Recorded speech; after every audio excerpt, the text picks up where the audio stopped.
Hello guys, नमस्कार। Welcome to online ज्ञान by आनंद। तो मेरे उत्तराखंड के प्यारे साथियों, शाम का बज चुका है 8। उत्तराखंड सामान्य ज्ञान की जो हमारी समय पे डेली वन लाइनर महासीरीज आ रही है उसको आगे बढ़ाते हैं। साथियों, आज इस सीरीज का यह 51वां पार्ट है। आपको 50 पार्ट देखने हैं हमारी इस सीरीज के। लिंक इन डिस्क्रिप्शन बॉक्स इस वीडियो के। आप लोग यदि इस वीडियो के डिस्क्रिप्शन बॉक्स में जाते हैं वहाँ प्लेलिस्ट उपलब्ध है। एक ही प्लेलिस्ट में आपको सारे के सारे पार्ट हमारे 50 पार्ट उपलब्ध हो जाएंगे। चलिए 51 पार्टों की ओर आपको ले जाते हैं। साथ ही इस सीरीज को आपको डेली अटेम्प्ट करना है, क्योंकि इस सीरीज में आपको उत्तराखंड जीके के प्रश्न तो मिलते ही हैं, साथ ही उनसे जुड़े इन्फोटेंट फैक्ट भी हम आपको अवगत कराते हैं। ओवरऑल जितने भी प्रश्न होते हैं उससे ज़्यादा प्रश्न इसमें कवर हो जाते हैं। चलिए बिना देरी के शुरू करते हैं आज के पहले प्रश्न से आज की सीरीज को। रैणी गांव किन नदियों के संगम पर स्थित है? तो रैणी गांव वही रैणी गांव साथियों जहां से हमारे चिपको आंदोलन 1974 में जो हमारा एक विश्व प्रसिद्ध वन को बचाने के लिए आंदोलन था वह घटित हुआ था। चिपको आंदोलन की प्रणेता हमारी गौरा देवी मानी जाती है। गौरा देवी के नेतृत्व में ही चिपको आंदोलन की शुरुआत रैणी गाँव से हुई थी। साथियों, वन प्रबंधन के लिए आपको बताना है जो रैणी गांव है जहाँ पे चिपको आंदोलन की शुरुआत हुई थी वह रैणी गांव किन नदियों के संगम पर स्थित है? तो रैणी गांव जो चमोली जनपद एक छोर में है साथियों, यह है हमारा ऋषि गंगा और पश्चिमी धौली गंगा के बीच। हाल ही में साथियों एक भीषण बाढ़ यहाँ पे आई थी, आप लोग सब जानते हो। तो ऋषि गंगा और पश्चिमी धौली गंगा के संगम पर स्थित है रैणी गांव। अगला सवाल, प्रथम कुली एजेंसी की स्थापना किसने और कहां पे की गई थी? साथियों, हम बार बार आपको क्वेश्चनों में रिपीट भी हो जाते कभी कभार। हमने आपको बताया था प्रथम कुली एजेंसी की स्थापना 1908 में जोध सिंह नेगी जी के द्वारा पौड़ी में की गई थी। तो प्रथम कुली एजेंसी की स्थापना 1908 में कहां पर हुई? पौड़ी में। किसके द्वारा? जोध सिंह नेगी के द्वारा। अगला सवाल, राज्य रेशम कीट पालन प्रशिक्षण केंद्र कहाँ स्थित है? तो राज्य रेशम कीट पालन प्रशिक्षण केंद्र आपको बताना कहाँ पर है? तो हमारे उत्तराखंड राज्य का राज्य रेशम कीट पालन प्रशिक्षण केंद्र है हमारे उत्तराखंड राज्य की राजधानी देहरादून में। अगला सवाल, लक्षेश्वर मंदिर कहाँ पर स्थित है? तो उत्तराखंड राज्य में एक लक्षेश्वर नामक मंदिर है, आपको बताना इसकी लोकेशन। तो लक्षेश्वर मंदिर है साथियों उत्तरकाशी जनपद में। मोर ध्वज से प्राप्त मुद्राएं कौन सी हैं? तो मोर ध्वज एक नामक स्थान है, कहाँ पे? कोटद्वार में है साथियों। तो मोर ध्वज से प्राप्त जो मुद्राएं मिली हमें, किसकी मुद्राएं मिली? तो एक प्राचीन शासक कुषाण शासकों की मुद्राएं हमें मिली मोर ध्वज नामक स्थान से। अगला सवाल, व्राइड एंड कॉर्नर पर्यटक स्थल उत्तराखंड के किस जगह पर है? तो उत्तराखंड के अल्मोड़ा जनपद में है, जहाँ पे हम ताम्र नगरी अल्मोड़ा को कहते हैं। वहाँ पर एक पर्यटन स्थल है जिसका नाम है व्राइड एंड कॉर्नर। तो व्राइड एंड कॉर्नर पर्यटक स्थल कहाँ पे है? अल्मोड़ा जनपद में। गिरसा नामक स्थान कहाँ पर स्थित है? तो गिरसा नामक जो स्थान है वह चमोली जनपद में है साथियों, एक स्थान है उसका नाम है गिरसा। अगला है, रैपर ने गढ़वाल का सर्वेक्षण कब किया था? तो रैपर नामक सर्वेक्षणकर्ता आया था एक बार गढ़वाल में साथियों, और उसने इस क्षेत्र का सर्वेक्षण कब किया था? 1808 ईस्वी में। तो आपको पता होना चाहिए रैपर ने गढ़वाल का सर्वेक्षण कब किया था? 1808 ईस्वी में। अगला सवाल, गोरखाओं के समय दास मंडी कहाँ पर थी? साथियों, आप लोग अवगत करा दें आप लोगों को। आप लोग जानते होंगे जैसे आजकल हमारी सब्जियां बिकती हैं मंडी में, उसी तरीके से पहले जो थे हमारे लोग बिकते थे साथियों मंडियों में। कोई एक भाव होता, कोई 10 रुपये में, कोई 20 रुपये, ऐसे हमारे आदमी बिकते थे ताकि उनको भारी देश जैसे अफ्रीकी देशों में ले जाकर उनको ज़बरदस्ती काम किया जाए, अन्य जो जघन्य हैं वैसे काम किया जाए उनसे। तो गोरखाओं की जो दास मंडी थी जहाँ पे आदमियों का क्रय विक्रय होता था वह दास मंडी थी उस समय पे हरिद्वार के भीमगोड़ा नामक स्थान पर। तो गोरखाओं के समय दास मंडी कहाँ पर थी? हरिद्वार में भीमगोड़ा स्थान पर। अगला सवाल, कुमाऊं में हिंदू मुस्लिम एकता के प्रतीक कौन माने जाते हैं? तो कुमाऊं में हिंदू मुस्लिम एकता के प्रतीक के रूप में हम जानते हैं बद्रीदत्त पांडे जी को। कुमाऊं का इतिहास किसने लिखा? बद्रीदत्त पांडे ने लिखा। और इनको ही हम साथियों जानते हैं शक्ति नामक साप्ताहिक पत्र जो साप्ताहिक पत्र निकाला था 1918 में बद्रीदत्त पांडे ने ही निकाला था। आप लोग जानते होते अल्मोड़ा अखबार के भी संपादक ये 1914 में बने। तो इस तरह से इनको हम हिंदू मुस्लिम एकता के प्रतीक के रूप में जानते हैं। भर्तृहरि ने हरिद्वार में तपस्या करते हुए किन ग्रंथों की रचना की थी? तो भर्तृहरि ने हरिद्वार में तपस्या की थी और उनके द्वारा 2 ग्रंथों की रचना यहाँ पर की गई। उनका नाम है नीति शतक और वैराग्य शतक। तो नीति शतक और वैराग्य शतक नामक 2 ग्रंथ लिखे थे भर्तृहरि ने हरिद्वार में तपस्या के दौरान। अगला सवाल है, कर्निघन के द्वारा हरिद्वार का पुरातात्विक सर्वेक्षण कब किया गया था? तो कर्निघन के द्वारा हरिद्वार का पुरातात्विक सर्वेक्षण किया गया साथियों 1862 ईस्वी में। तो आपको पता होना चाहिए कर्निघन ने हरिद्वार का पुरातात्विक सर्वेक्षण कब किया था? 1862 में। अगला सवाल, खत्याड़ी गांव अल्मोड़ा में ग्रामीणों ने बेगार देने से कब इनकार किया? साथियों, बेगार प्रथा, कुली बेगार प्रथा से सब लोग आप लोग अवेयर हो किस तरह से कुली बेगार ली जाती थी हमारे उत्तराखंड के लोगों से, कुमाऊं के लोगों से, गढ़वाल के लोगों से। जब अंग्रेज अधिकारी एक स्थान से दूसरे स्थान तक जाते थे तो बिना पैसों के हमारे उत्तराखंड के लोग उनका सामान जो भी बोझा होता था वो एक स्थान से दूसरे स्थान ले जाते थे, वो भी बिना उसके। उनको न खाना दिया जाता था न कुछ पैसा दिया जाता था। इसी यही प्रथा जो थी कुप्रथा थी, कुली बेगार प्रथा थी साथियों। तो इसी का परिणाम हुआ, इसी का अंत कब हुआ? 13-14 जनवरी 1921 को उत्तरायणी कौतिक बागेश्वर में हमारे हरगोविंद पंत थे, बद्र पंत जी थे और कई हमारे आंदोलनकारी थे। उन्होंने 30 से 40 हज़ार जो उस समय पे वहाँ पे उत्तरायणी कौटिक में आए हुए लोग थे, उनने बेगार न देने की कसम खाई। और जो बेगार रजिस्टर होता था जिसमें नाम होता था कि आज इसने बेगार दे दी, कल ये देगा, तो उस रजिस्टर को सरयू नदी में बहा दिया था। ये काम एक अच्छा काम हुआ और यहीं से इस कुप्रथा का अंत हुआ 13-14 जनवरी 1921 को उत्तरायणी कौतिक के दिन कहाँ पे? बागेश्वर में। तो साथियों, आपको बता दें जो प्रश्न पूछा गया है इसमें से क्या पूछा गया है? तो खत्याड़ी गांव में ग्रामीणों ने बेगार न देने से कब इनकार किया था? 1903 में। तो आपको ये भी पूछ सकता है। तो अल्मोड़ा का एक खत्याड़ी गांव है, ग्रामीणों ने बेगार न देने के से इनकार कर दिया था। जगह जगह पे साथियों इनकार हो रहे थे, बट आंदोलन इस समय का नहीं हो रहा था। आंदोलन एक बड़ा आंदोलन जब हुआ तभी इसका अंत हुआ। बीच बीच में बेगार न देने की हर जगह हो रहे थे कि कोई इस जगह कह रहा था, कोई उस जगह, हर जगह उत्तराखंड में लोग कह रहे थे कि हम अब बेगार नहीं देंगे, बेगार नहीं देंगे। खत्याड़ी गाँव अल्मोड़ा में है, उन्हें भी बेगार न देने की से इनकार कर दिया 1903 में। व्यक्तिगत सत्याग्रह हेतु पहली बैठक कब और कहां हुई और इसकी अध्यक्षता किसने की? तो व्यक्तिगत सत्याग्रह हेतु पहली बैठक हुई डाट मंडी में 1940 में साथियों। उत्तराखंड की पहली महिला सत्याग्रही कौन थी? तो उत्तराखंड की पहली महिला सत्याग्रही के रूप में हम जानते हैं भागीरथी देवी को। उत्तराखंड का पहला पुरुष सत्याग्रही के रूप में हम किसे जानते हैं? महिला सत्याग्रही के रूप में हम जानते हैं भागीरथी देवी को। उत्तराखंड का पहला पुरुष सत्याग्रही के रूप में हम जानते हैं जगमोहन नेगी को। अच्छे सवाल हैं, दोनों याद कर लीजिएगा।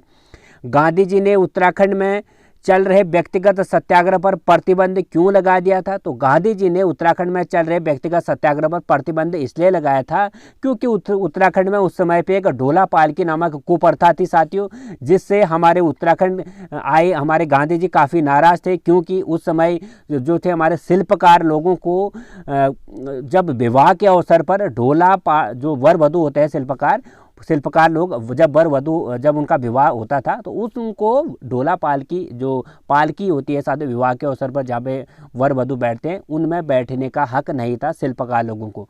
तो इसी तरह से इस कुप्रथा से नाराज थे हमारे गांधी जी और उन्हें प्रतिबंध उत्तराखंड में चल रहे व्यक्तिगत सत्याग्रह पर प्रतिबंध लगा दिया था। बाद में साथियों जयानंद भारती जी के नेतृत्व में इस कुप्रथा का अंत हो गया और फिर गांधी जी ने यह मुहिम चलाई। तो बेसिकली आपको बता दें साथियों जयानंद भारती जी ने इलाहाबाद कोर्ट में इसके ढोला पालकी की कुप्रथा के विरुद्ध याचिका दायर कर दी और बाद में यह प्लस पॉइंट यह हुआ कि इस कुप्रथा जो इलाहाबाद हाईकोर्ट था उसने भी शिल्पकारों के पक्ष में ही इसका फैसला सुनाया और जो ढोला पालकी जो कुप्रथा थी उसका अंत हो गया था। इसमें क्या होता था, जब विवाह अवसर पर जो शिल्पकार समुदाय के लोग हैं उनको ढोला पालकी में बैठने का हक नहीं था। बाद में इस कुप्रथा के अंत के बाद सबको समान हक मिल गया था साथियों। इस कुप्रथा को अंत करने का श्रेय किसे देते हम? जयानंद भारती को जाता है। जयानंद भारती साथियों हमारे भारत आज़ादी में भी इनका महत्वपूर्ण रोल है। भारत आज़ादी में इनकी कुर्बानी को भी हम नहीं भूलते हैं, क्योंकि आप लोग जानते होंगे जब भारत के वायसराय मैकलम हैली पौड़ी में आए हुए थे और उनके सम्मान समारोह में यहाँ पे आयोजन हो रहा था, और जयानंद भारती के द्वारा उनको काले झंडे दिखाकर उनके मंच तक दौड़ के कूद गए थे। गो बैक गवर्नर, इस तरह से नारा देकर उन्हें काले झंडे यहाँ पे दिखा दिए थे। तो तभी से हम जानते हैं साथियों जयानंद भारती जी के साहस को और उनके बलिदान को। उसके बाद अंग्रेजों ने इनको काफ़ी कुप्रथाएँ इनके विरुद्ध। तो अगला सवाल, ब्रिटिश कुमाऊं में व्यक्तिगत सत्याग्रह के नायक कौन जाना जाता है? तो ब्रिटिश कुमाऊं में व्यक्तिगत सत्याग्रह के नायक जाना जाते हैं प्रताप सिंह नेगी। लॉर्ड कर्जन ने कुमाऊं की यात्रा कब की थी? तो लॉर्ड कर्जन ने कुमाऊं की यात्रा की थी साथियों। लॉर्ड कर्जन तत्कालीन वायसराय था उस समय पे, और उसने कुमाऊं की यात्रा की थी 1903 में, और कुमाऊं की रानीखेत की यात्रा की थी उसने।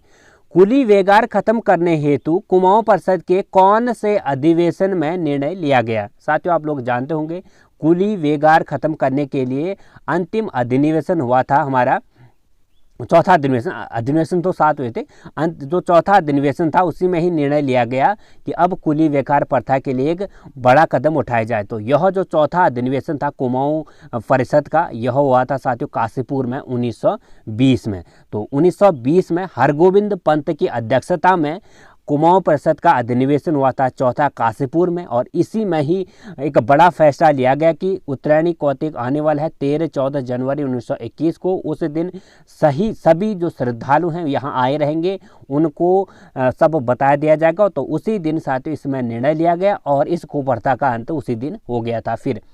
तो इस कुप्रथा के विरुद्ध अधिवेशन का जो जाता है इससे चौथे अधिवेशन को जाता है। कुमाऊं परिषद के बारे में आपको बता दें, जयदत्त जोशी ने प्रथम अधिवेशन की अध्यक्षता की थी 1917 में। तो कुमाऊं परिषद का गठन कब हुआ था?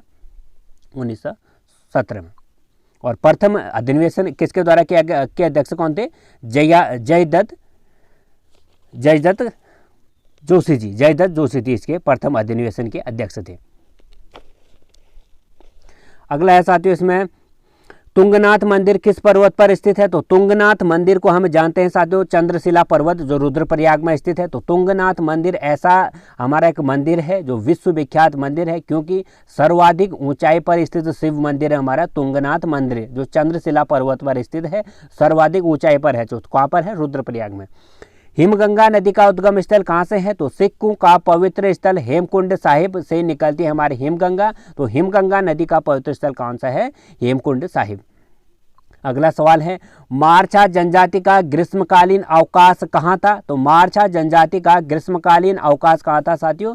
जो हमारे भारत का अंतिम गांव है माणा गांव, जो कि चमोली जनपद के अंतर्गत आता है। तो मारछा जो जनजाति थी भोटिया की एक उपजाति है साथियों, और इनका निवास है ग्रीष्मकालीन निवास चमोली के माणा गांव को हम भारत का अंतिम गांव की संज्ञा देते हैं। अगला है, अथारी क्या है? तो अथारी एक जगह है साथियों, एक पौराणिक स्थल है जो चमोली जनपद के अंतर्गत आता है। अगला है, कौन सा स्थान कुमाऊं तथा गढ़वाल के ज्यामितीय केंद्र बिंदु पर स्थित है? तो आपको बताना है उस स्थान का नाम जो कुमाऊं और गढ़वाल के ज्यामितीय केंद्र पर स्थित है, गैरसैंण। तो हाल ही में साथियों आप लोग अवगत हो, त्रिवेंद्र सिंह जी ने इस गैरसैंण को उत्तराखंड का तीसरा मंडल भी बनाया दिया था, हालांकि इसको बाद में खारिज कर दिया था। तो इसी के लिए यही मुहिम भी चलाई जा रही है और बार बार फोकस किया जा रहा है कि कुमाऊं तथा गढ़वाल के मध्य में होने के कारण गैरसैंण ही हमारे उत्तराखंड की राजधानी बननी चाहिए, बट अभी तक बनी नहीं है। हालांकि विधानसभा भवन है यहाँ पे, ग्रीष्मकालीन सत्र चलता है। टिहरी बांध भूस्खलन कब हुआ था? तो टिहरी बांध जो साथियों हमारे एशिया का सर्वाधिक बड़ा बांध है टिहरी बांध, उस पर भूस्खलन हुआ था। भूस्खलन की दृष्टि से टिहरी बांध में काफ़ी जो आप लोग जानते होंगे कई जो वैज्ञानिक थे वो नाखुश थे इस बांध को बनाने से, बार बार विरोध भी हो रहा था बांध के विरुद्ध, और टिहरी बांध में हुआ साथियों भूस्खलन आया 2004 से। सुरक्षा की दृष्टि से इसमें थोड़ा बहुत अभी भी हमारे जो वैज्ञानिक हैं वो चिंतित हैं इस बांध के भूस्खलन की वजह से। तो इसमें बांध में भूस्खलन आया था 2004 में। परमवीर चक्र प्राप्तकर्ता शैतान सिंह किस कुमाऊं बटालियन से संबंधित है? परमवीर चक्र प्राप्तकर्ता major Shaitan Singh Kumaon battalion 13वीं Kumaon battalion से संबंधित थे। गंगपरिया बोली किस स्थान पर बोली जाती है? तो गंगपरिया बोली टिहरी गढ़वाल के स्थानीय निवासियों द्वारा बोली जाती है। तो गंगपरिया बोली किस स्थान वालों को बोल रहे हैं? टिहरी गढ़वाल। तो टीका सिंह कन्याल तथा नरसिंह दावत का जो संबंध था किससे था? तो टीका सिंह कन्याल और नरसिंह दावक का संबंध है सल्ट क्रांति से। साथ सल्ट क्षेत्र आप लोग जानते हो कुमाऊं का वारदोली भी हम कहते हैं। जो भी आज़ादी के विरुद्ध आज़ादी के लिए जो भी आंदोलन होते थे, अंग्रेजों के विरुद्ध जो भी आंदोलन होते थे, जो भी घटनाएं होती थी और जो भी प्रचार प्रसार करना था वो इस सल्ट क्षेत्र में हो रहा था। साथियों आपको पता होगा कि किस तरह से यहाँ पे वही जो घटना बारदोली में हुई थी वही घटना यहाँ पर भी दोहरा दी, अंधाधुंध आदमी में गोलियां बरसा दी थी। तो महात्मा गांधी ने इसको कुमाऊं का सल्ट क्या कहा था? कुमाऊं का वारदोली कहा था सल्ट क्षेत्र को। नैनीताल रज्जु मार्ग की स्थापना कब हुई? तो नैनीताल में रज्जु मार्ग की स्थापना हुई 1985 में। परिमार्जन नेगी को अर्जुन पुरस्कार कब प्राप्त हुआ? तो परिमार्जन नेगी हमारे उत्तराखंड के शतरंज प्लेयर हैं, इनको अर्जुन पुरस्कार मिला 2010 में। राज्य सरकार ने अपने स्वास्थ्य एवं जनसंख्या नीति की घोषणा कब की? तो राज्य सरकार ने अपने स्वास्थ्य एवं जनसंख्या नीति की घोषणा की 6 फरवरी 2003 को। तो राज्य ने यानी उत्तराखंड राज्य ने जनसंख्या नीति की घोषणा कब की? 6 फरवरी 2003 को। पंचकोशी यात्रा का अंतिम पड़ाव कौन सा है? तो पंचकोशी यात्रा का अंतिम पड़ाव है गंगारी क्षेत्र या गंगरी क्षेत्र। अगला सवाल, दीपक परियोजना का संबंध किससे है? तो दीपक परियोजना का संबंध है सड़क से। साथियों आपको कहीं दीपक परियोजना में कहीं बिजली में दीपक का संबंध आप बिजली से न कर देना। दीपक परियोजना का संबंध है सड़क निर्माण से। NH58 NH94 2 लाइनों को बनाने की और परियोजना थी जिसका नाम रखा गया दीपक परियोजना। पहली वीडियो फिल्म उत्तराखंड की कौन सी है? समलोड़। तो उत्तराखंड की पहली वीडियो फिल्म कौन सी है? समलोड़ है। राज्य के प्रथम राय बहादुर तहसीलदार कौन थे? तो राज्य के प्रथम राय बहादुर तहसीलदार के रूप में हम जानते हैं ठाकुर लाल सिंह को। राज्य के बाटा समूह के पहले भारतीय तकनीकी सलाहकार, तो राज्य के बाटा समूह के पहले भारतीय तकनीकी सलाहकार के रूप में हम जानते हैं गिरीश चंद्र बहुगुणा को। उत्तराखंड के प्रथम सरदार बहादुर कौन है? तो उत्तराखंड के प्रथम सरदार बहादुर है ठाकुर नारायण सिंह नेगी। तो उत्तराखंड के प्रथम सरदार बहादुर हम किसे कहते हैं? ठाकुर नारायण सिंह नेगी को। देहरादून क्रिकेट स्टेडियम को उत्तराखंड की किस कला के अनुसार सजाया गया है? तो देहरादून क्रिकेट स्टेडियम जो देहरादून में हमारा अंतर्राष्ट्रीय क्रिकेट स्टेडियम है उसको उत्तराखंड की ऐपण कला के अनुसार सजाया गया है। उत्तराखंड में चंद्रेश्वर मंदिर कहाँ पर स्थित है? तो उत्तराखंड के अल्मोड़ा के द्वारहाट जगह पे है चंद्रेश्वर मंदिर। इको कैव पार्क कहाँ पर स्थित है? तो इको कैव पार्क है नैनीताल जनपद में। नैनीताल को उत्तर प्रदेश की ग्रीष्मकालीन राजधानी कब बनाया गया? तो नैनीताल को उत्तर प्रदेश की ग्रीष्मकालीन राजधानी बनाया गया 1962 को। साथियों क्योंकि आप लोग जानते होंगे 2000 तक हमारा राज्य उत्तर प्रदेश ही था। 9 नवंबर 2000 के बाद हमारा राज्य उत्तराखंड बना। तो उससे पहले हम यूपी में हुआ करते थे और उत्तर प्रदेश ने ग्रीष्मकालीन राजधानी अपनी बनाई थी नैनीताल को। कब? 1962 में। क्षेत्र की सुख समृद्धि और खुशहाली के लिए किए जाने वाला जो पौराणिक नृत्य है उसका नाम आपको बताना है। गढ़वाल क्षेत्र में जो सुख समृद्धि और खुशहाली के लिए नृत्य किया जाता है पौराणिक नृत्य उसका नाम आपको बताना है, उसका नाम है बगड़वाल नृत्य।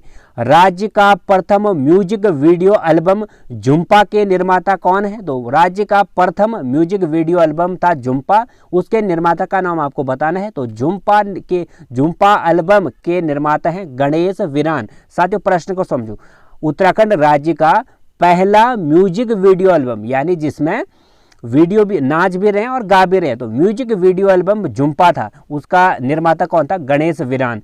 अन्नपूर्णा शिखर कहाँ पर स्थित है? तो अन्नपूर्णा शिखर है साथियों हमारा पूर्णागिरि मंदिर जो है अन्नपूर्णा शिखर के शिखर में ही स्थित है पूर्णागिरि मंदिर। तो इसी शिखर पर स्थित है अन्नपूर्णा शिखर पर ही हमारा पूर्णागिरि मंदिर कहाँ पर पड़ता है? ये चंपावत में पड़ता है, टनकपुर चंपावत में। सैमदेव नामक स्थल कहाँ स्थित है? तो सैमदेव नामक जो स्थल है वो कहाँ पर स्थित है? तो सैमदेव नामक स्थल है साथियों हमारे पिथौरागढ़ जनपद के अंतर्गत आता है। बौराणी मेला इसी सैमदेव नामक स्थल पर लगता है। तो बौराणी मेला कहाँ पे लगता है? किस जनपद में लगता है? पिथौरागढ़ जनपद में लगता है। किस स्थल पर लगता है? सैमदेव नामक स्थल पर। जलते अंगारों पर नृत्य किस मेले की विशेषता है? तो जलते अंगारों पर जो नृत्य किया जाता है साथियों, वो किया जाता है हमारे जाख मेला, जो कि रुद्रप्रयाग में लगता है। उसमें जो पुजारी होता है वो जलते हुए आग के अंगारों में नृत्य करता है। तो जलते अंगारों के नृत्य के रूप में हम किसे जानते हैं? जाख मेला को, जो कहाँ लगता है? रुद्रप्रयाग जनपद में लगता है। बागेश्वर किन नदी के तट पर स्थित है? तो बागेश्वर हमारा सरयू और गोमती के संगम पर स्थित है। स्वतंत्रता के समय कुमाऊं के कमिश्नर कौन थे? तो स्वतंत्रता के समय यानी 1947 से 1900, जब हमारी भारत को आज़ादी मिली 15 अगस्त 1947 को, उस समय कुमाऊं के कमिश्नर कौन थे? साथियों आप लोग जानते होंगे 1815 से लेकर 1947 तक अंग्रेजों के जो है 23 कमिश्नर रहे। पहला जो कमिश्नर था वो कौन था? 1815 में ई गार्डनर बना। ई गार्डनर कब तक बना? 9 माह ही कुमाऊं का कमिश्नर बना। फिर उसके बाद बना कमिश्नर ट्रेल 1916 से। तो 1916-17 से ट्रेल बना। कब तक?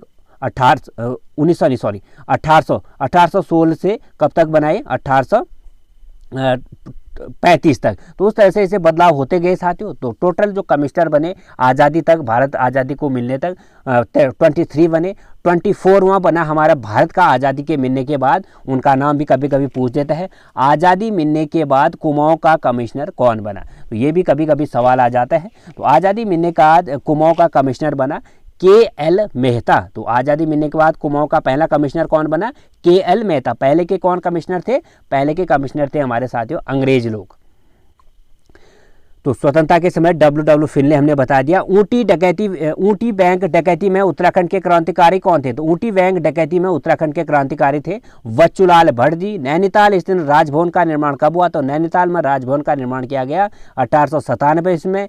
कंडाली नामक जो त्यौहार है उत्तराखंड के किस जिले में मनाया जाता है? तो भोटिया समुदाय के द्वारा मनाया जाता है कंडाली नामक त्यौहार, जो कि पिथौरागढ़ जनपद के वासी हैं भोटिया समुदाय। तो 12 वर्षों के अंतराल बाद यह कंडाली त्यौहार मनाया जाता है। हरिनगर चाय फैक्ट्री उत्तराखंड के किस जनपद में है? तो हरिनगर चाय फैक्ट्री उत्तराखंड के बागेश्वर जनपद में है। राज्य में ऊन विश्लेषण प्रयोगशाला किस जिसे अवस्थित पशुलोक कहाँ पर है? तो ऊन विश्लेषण प्रयोगशाला पशुलोक की स्थापना कहाँ पे की गई? ऋषिकेश में। तो आपको पता होना चाहिए ऊन विश्लेषण प्रयोगशाला उत्तराखंड राज्य की कहाँ पे है? ऋषिकेश में।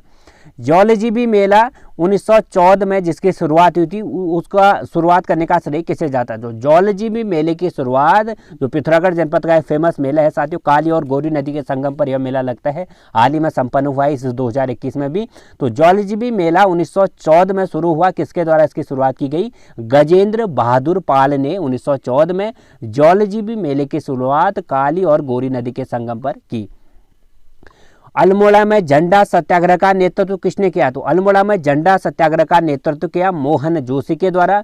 भारत छोड़ो आंदोलन 1942 के समय कुमाऊं का कमिश्नर कौन था? तो भारत छोड़ो आंदोलन जो 1942 में महात्मा गांधी जी के द्वारा यह आंदोलन चलाया गया था, उस समय कुमाऊं का कमिश्नर था सर एक्टन। विचित्र वेला नामक वाद्य यंत्र किसके द्वारा तैयार किया जाता है? तो विचित्र वेला नामक जो वाद्य यंत्र है वह धरणीधार चंदोला के द्वारा तैयार किया गया है। तो विचित्र वेला नामक जो वाद्य यंत्र है वो किसके द्वारा तैयार किया गया है? धरणीधार चंदोला के द्वारा। अच्छा सवाल है भी। मानस खंड में सरयू और गोमती नदी के संगम को क्या कहा गया है? तो सरयू और गोमती नदी का संगम जो कहाँ पे हमारा बागेश्वर जनपद में है, मानस खंड में इसको कहा गया है तीर्थराज प्रयाग। तो तीर्थराज प्रयाग की संज्ञा दी गई है सरयू और गोमती नदी के संगम को। किसमें? मानस खंड में।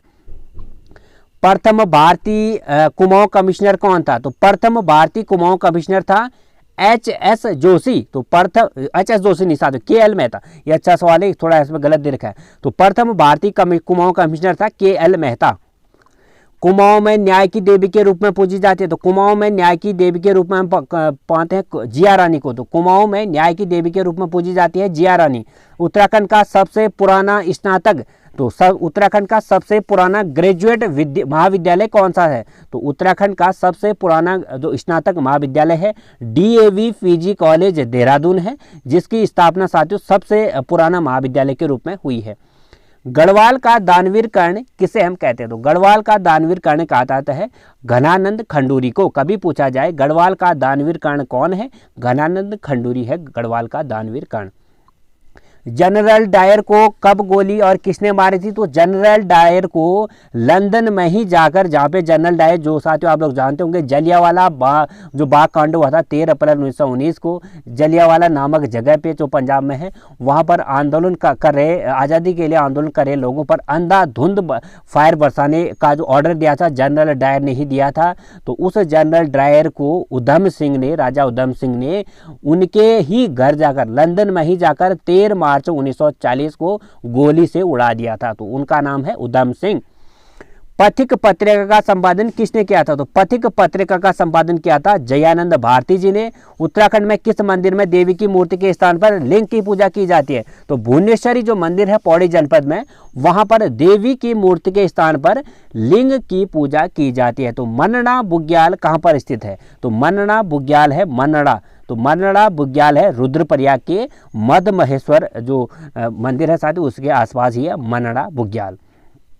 तो साथियों ये हो चुके हैं आज के सवाल, हमें कैसे लगे जरूर बताइए। अच्छे लगे तो लाइक करें। पिछले पार्ट हमारे देखने हैं तो लाइक जाइएगा डिस्कशन बॉक्स में।